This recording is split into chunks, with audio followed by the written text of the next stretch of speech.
All right. This is one that was a weapon that was handed down to me by my dad. And it's a Revelation 107 22 Magnum. What a lot of people don't realize is that it's actually a Mossberg 640 22 Magnum. Now, it's got a 5-round detachable magazine, 22 WMR, great for varmint hunting. Target practicing would get a little expensive because it's creeping up to around 50 cents a round. But this one also has the stock 6-power Revelation scope. And, you know, when Dad gave it to me, he sat there and he said, look at Dana, you know, it's probably been bumped around. You know, I know it took one tumble in the closet, so you may have to dial it in or replace the scope. So, you know, I bought a box of 50 at the local Walmart, and I decided to take it down to the range. And quite frankly, the scope optics aren't all that great. The reticle seems to have shifted just a little bit.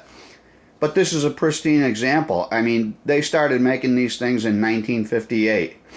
And the woodwork on this is incredible. I'll try to do some zooms.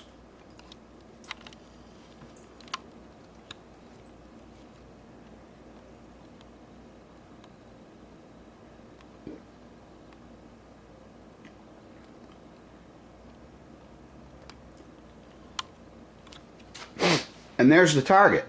I mean, this thing hasn't been shot, oh God, probably more than, more than 30 years ago. So, you know, I set up at 25 yards, and I did 4 groups of 5.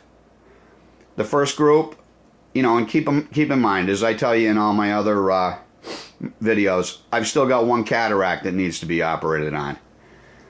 So the first group, you know, it seemed to be here, there, hit or miss. And see how there's two circles there, the green one and the red one? Well, guess what? All of these shots were being shot at the green one. So, and each of these squares represents about 3/4 of an inch to an inch. So the first group that I've got circled there, it was pretty crappy, you know. And, you know, part of it could have been me. I was a little frustrated. This thing seems to have a feed problem with the magazine, so I had to load them singly and then reacquire the target, etc., you know, with my crappy eyesight. And the group 2, after I made the initial adjustments, that came in a little bit better. I mean, it's within 3 of the squares from 25 yards.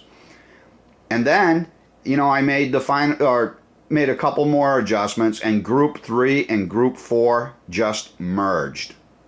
So all in all, you know, for something that was manufactured somewhere between 1958 and probably 1960, if I remember right. I mean, that would have made me just a little tyke. But when Dad had the farm up in East Montpelier and Grandpa used to hay it, you know, my dad would sit there and say, go out there and knock off the woodchucks that are raiding our garden. And we had a pretty good size one, you know, rows of corn, bunch of different vegetables and whatnot. So it was like calling them right in, but yet they still had their little bunkers down in the back corner near the swamp.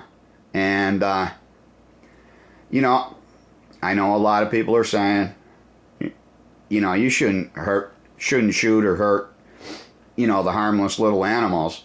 Well, you know, they did a lot of crop damage.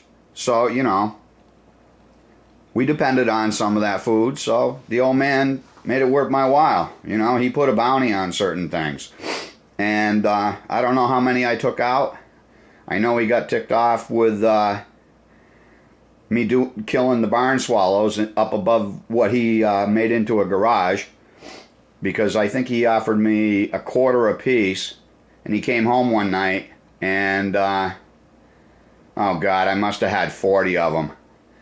So, and that was with a Marksman 1911, you know, spring-loaded BB and pellet gun combination. But anyway, Dad handed this down to me.